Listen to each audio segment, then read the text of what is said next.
Good morning, students. Today is one of the important session what we are actually going to carry it out, and that is about the CAD CAM interfacing. Okay, so where does we actually can implement the interfacing? For example, you can see this. If the different CNC machines are there, CNC laser cut, sheet metal cutting, oxy fuel cutting, and the plasma cutter. Everywhere you will see that the MS steel plates are going to be cut. So cutting that in a given predefined contour, predefined shape is the exercise actually which is carried out by the different machines. You can see this here in this CNC steel plate cutting machine. A shape is being cut out. Here you can see that CNC plasma cutting machine. Again, a different shape is carried out. Here you can see the steel plate cutting, precision cutting is carried out. Likewise, this, if we want to cut the predefined given shape and size, we need to have the work on the CNC machine. So if the predefined shape and size is already given to us, for an example, let me take this figure and we'll try to solve it out. This is the figure what we would like to cut on the CNC machine, on the milling machine. Okay.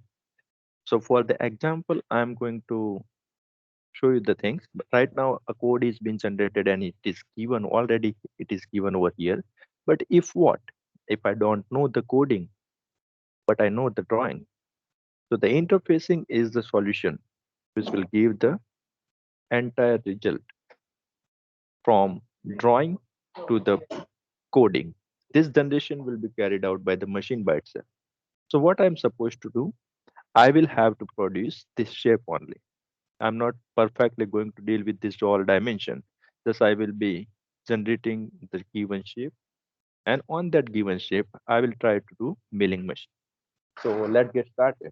So first of all, I will use this CAD Studio software at where I will draw that given shape. Okay. So let me minimize this and we will see this how the exact shape is given. And on the basis of that shape, I will produce it. This is the shape what I want to draw. So I will start from here.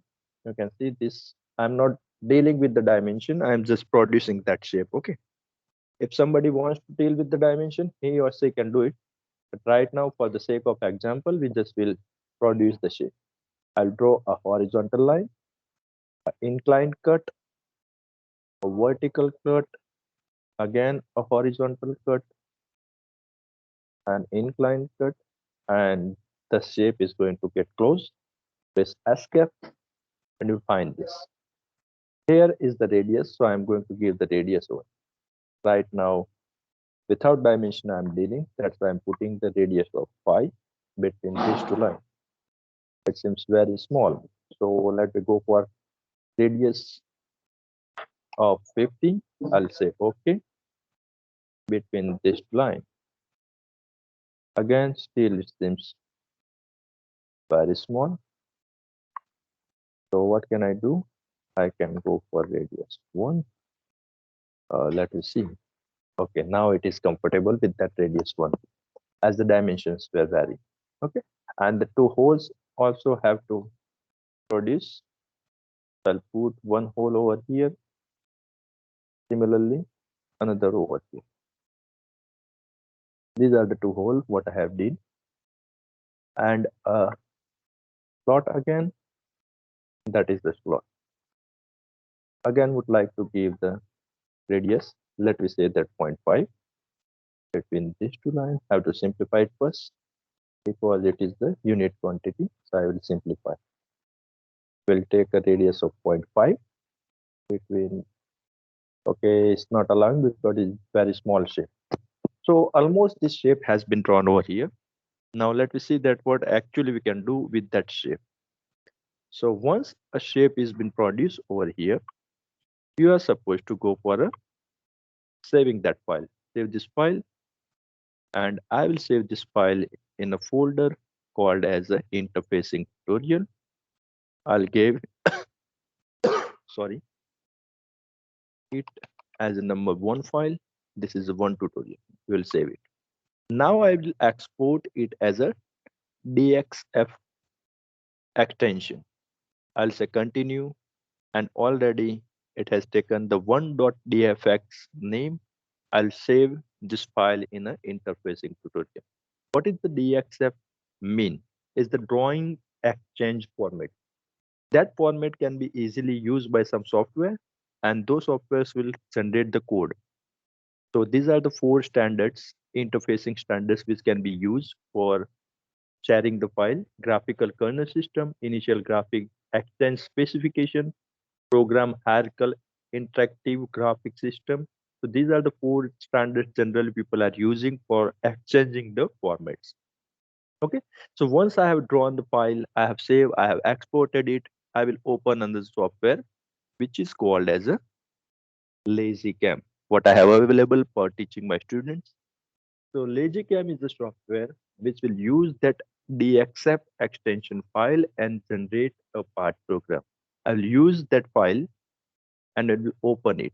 Open that DXF file where it is kept. You are supposed to go for the destination, open that DXF file, and what you would like to do. These are the four options which has been given by the software: milling, plasma, turn, and the form.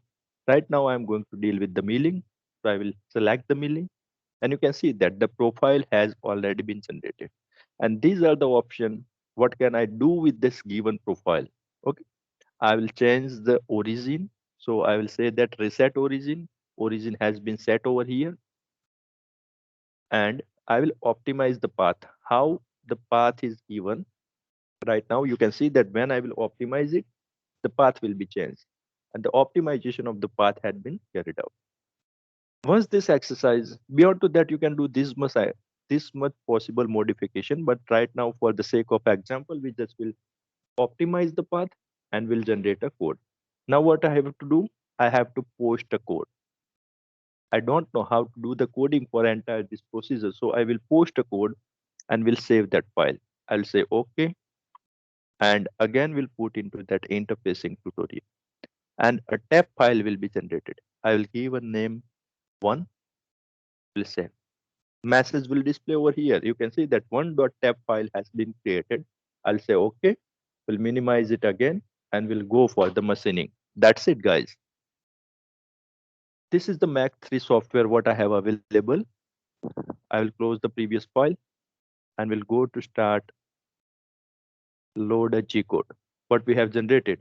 We have generated in a form of the tab file. So one.tab file, I'll open it over here and a shape has been produced. As the dimension of the drawings were been very small, so you can't see it right now, but in this toolpath, if I'm going to maximize it, I hope that it will be visible.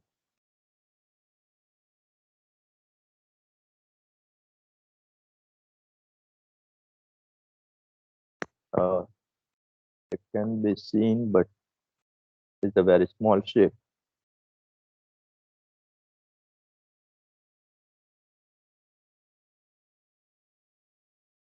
Okay, a shape has been generated over here. The dimensions were very small, that's why it's too small. Also, you can see that the program has been generated and it has been loaded over here. You can change the dimension, you can play with the all rest of the parameter as per your requirement. I will start the cycle and you can see that machining will get started. Initially, a tool is traveling from somewhere. It was at a home position. It will go as at the 0 position and will start the machining. So that's it. It was quite easy for producing the part program. Even if you don't know the coding, how to do the coding, you can use these softwares and can generate the entire shape. Okay, thank you.